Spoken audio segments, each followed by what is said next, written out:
Alright, StarCraft 2, Outbreak mission, part 3. Basically, if you watch part 1 and part 2, you know what to do. Not too much strategy now, but... Get Reapers. We play StarCraft many hours a day, so I think we can... Yeah, it's turned into a daily thing. We could fill some time talking about it. Multiplayer and all that. Yeah. So, the last video got interrupted by explicit mom taking Carl for a walk. Anyway.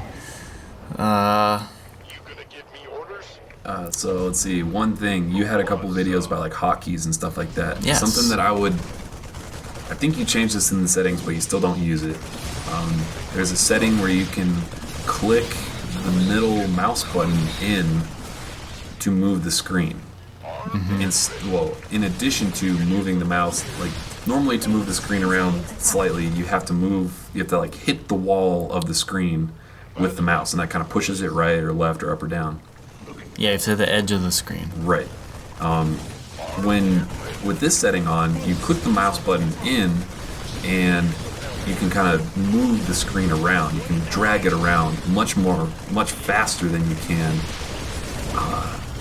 by moving the mouse to the side of the screen. And I like it a lot. If you do that, though, I would recommend turning off the mouse wheel changes the camera angle, though. Because you might sometimes accidentally mouse wheel in or out when you click that middle thing. And, honestly, I never go in. I really don't see a reason to zoom in. No. At all. I got a question for you about this mission in particular. Okay. Those big Zerg guys who like swipe and they're tall. How do the Reapers fare against them? I'm pretty sure they're light units, so they tear them up just as well. I'm pretty sure they're armored or something. Well, still, there's not a lot of them. And, 10 Reapers plus like 4 medics. Probably even more than that. You're just going to tear everything up. I bunkered in really well. I had 2 bunkers on the top, 3 on the right, and then I was done by the 3rd night. Oh wow! I built 1 bunker on this back entrance, and then with those 2 bunkers on that ramp where I destroyed the tower, it was just super simple with a bunch of Reapers and medics. So those guys didn't pose any sort of threat? Not really. The biggest threat was the spine crawlers, because you only need to click Stimpack once. It looked like you were hitting it multiple times. Yeah, I think I did. Pretty sure doesn't have any bonus effects. Yeah, anyway. It seemed, my first time using it, I think it looked like only half of my Marines were getting stimmed when I pressed it, so I thought I had to press it multiple times. Oh. So at this point, I'm under the impression that I have to press it multiple times for it to get all the Marines stimmed. Also, in the settings, I would turn on the grid. Yeah, I need to do that. What that does is it becomes more like StarCraft 1, where it's very easy to place your buildings in an organized fashion. And that's helpful for boxing in your base and creating areas that they can't walk through. And it's just like an invisible grid that pops up when you start to build buildings. Or not invisible grid, like a lightly colored green grid that appears around. It's like a green circle. Yeah. And it shows where the It'll take you a couple yeah. tries to really learn how it works, because it'll show, if you're putting a building down on the ground, Mineral field. they'll be yellow if it's in an area where you can't build too close to minerals or gas, if you're trying to build a comm center. And then that'll also be, it'll be red if you're trying to build in an area that's on top of another building, or on a ramp or something, somewhere you can't build. So it's very, very helpful when you start to play multiplayer and you're a Terran trying to block off your base. What else?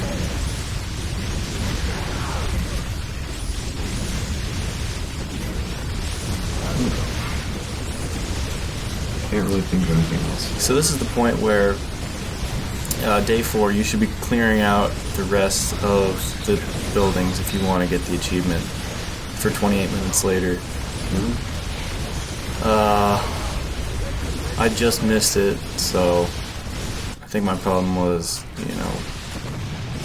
allocating dudes to certain areas. Well, and you're playing on hard, and for the 28 minutes later, you only have to play on normal. Right. So, yeah. So yeah, You can get the normal achievement on hard. Yeah. It's just more challenging. Yeah, I just didn't feel like making a separate video or... Right. No, that's understandable. It's not a hard enough achievement where it needs its own... Like, if you can't figure out how to do it from this, then you don't deserve the achievement. Because I already have the achievement at this point, but... yeah, when you get down to, like, the last 10 structures, they're marked individually on your map. So... Because it's pretty easy to miss one. Yeah. And you don't want to end up going searching around the whole map. Yeah, so that's nice. See, I have way too many dudes on, like, 2 buildings. What was I gonna say? Oh yeah, so back to multiplayer. Started watching like pro replays at this point and starting to pick up some tips. And that's incredibly helpful. There's just hundreds of accounts on YouTube where people just do nothing but comment on the pros playing. And it'll take you a while to really understand what they're doing and kind of see why they're doing what they're doing. But the commentators are pretty good at explaining. Sometimes they're way above and beyond like my level of comprehension, but I'm getting better at it. And I'm starting to see like why maybe like on a multiplayer match, if you're playing a Zerg, you really want to get that Zergling speed boost quickly. Yeah, stuff like that. Stuff, a lot of the upgrades that you don't think to do, or like buildings that have upgrades that you don't think to build, you'll see like when to use it in pro matches. Like, you're like, okay, I can upgrade this guy, but why would I do that? Why would I spend 150 gas and 150 mineral on this upgrade? Like, what does it do? And well, it's because something like, getting the speed boost for the Reapers early on, it makes it incredibly easy to run away from like zealots that are chasing you down. But you wouldn't know that just without watching it. Oh, right. Yeah, it takes a lot of practice. You wouldn't know the situation where it would best benefit you without like paying attention. Right. So your dudes are just getting mowed down there. Yeah, I don't really care at this point.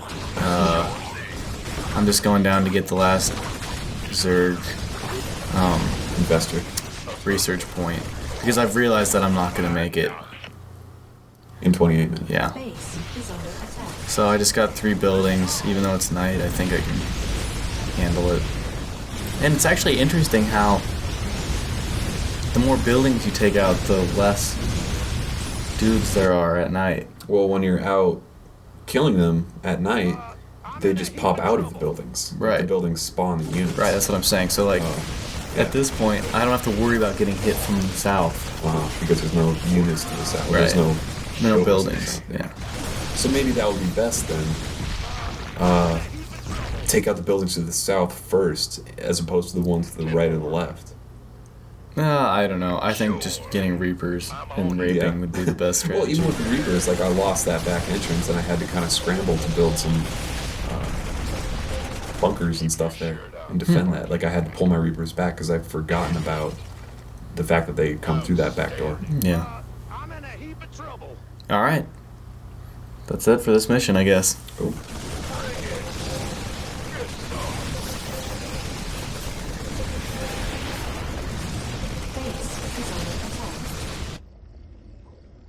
You did it, Jim.